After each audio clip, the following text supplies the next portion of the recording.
సుమారు 23,500 మంది VRO VRA వ్యవస్థ ఉంది అధ్యక్ష.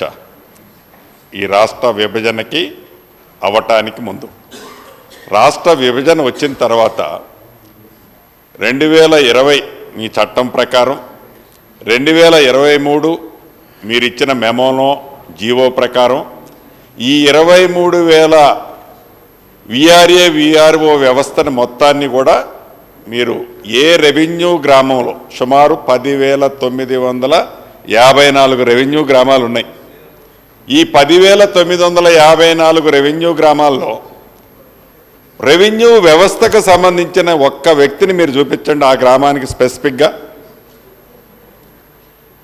RI, MRO, RDO, sub collector or special collector or collector తప్ప ఈ రెవెన్యూకి సంబంధించిన వ్యవస్థలో ఉన్నది మొత్తాన్ని, అంటే ఈ వ్యవస్థనే కుప్పకూల్చి ఈ రెవెన్యూకి సంబంధించిన వ్యవస్థకు సంబంధించిన టీమునే లేకుండా గ్రామాల్లో మీరు చేంజ్ చేశారు అన్నారు. మేము ధరణి పేరుతో ఉన్నదాన్ని మార్చడానికి ఏదో భూమాత చేయటం కోసం మేము చేశామన్నది కాదు. మీకు చాలా స్పష్టంగా ప్రజలు తీర్పిచ్చిన తర్వాత కూడా,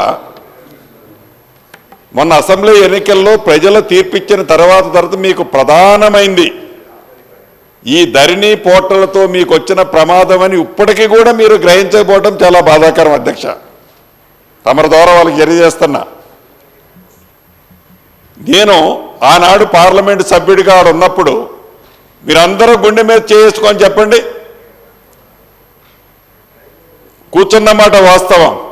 ఒక 6 గంటలు 10 గంటలు 12 గంటలు మనం ఒక మీటింగ్లో ఆనాటి ఆ ముఖ్యమంత్రి గారు, మాజీ ముఖ్యమంత్రి గారి దగ్గర కూర్చుంటే 12 గంటలు కూర్చుంటే 11 గంటల 30 నిమిషాలు వారు మాట్లాడతారా మనం మాట్లాడేవాళ్ళమా?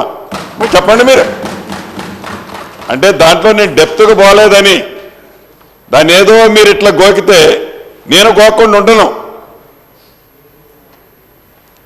ఏమి మాట్లాడినమో, ఏం చేసినమో, ఏం చేయలేదో మన అంతరాత్మకి అక్కడ ఉన్నాం మీకు తెలుసు, నాకు తెలుసు. మీకు మీ పార్టీ పక్షాన, ప్రధాన ప్రతిపక్షంలో ఉన్న మీ పార్టీ పక్షాన సూటిగా ఒక ప్రశ్న అడుగుతున్నా. ఈ విఆర్ఏ వ్యవస్థ ఏదైతే ఉందో, ప్రతి రెవెన్యూ విలేజ్కి ఒక మనిషి రెవెన్యూ వ్యక్తి ఉండాలని మీరు అనుకుంటున్నారా? అసలు ఆ వ్యవస్థే అక్కర్లేదు.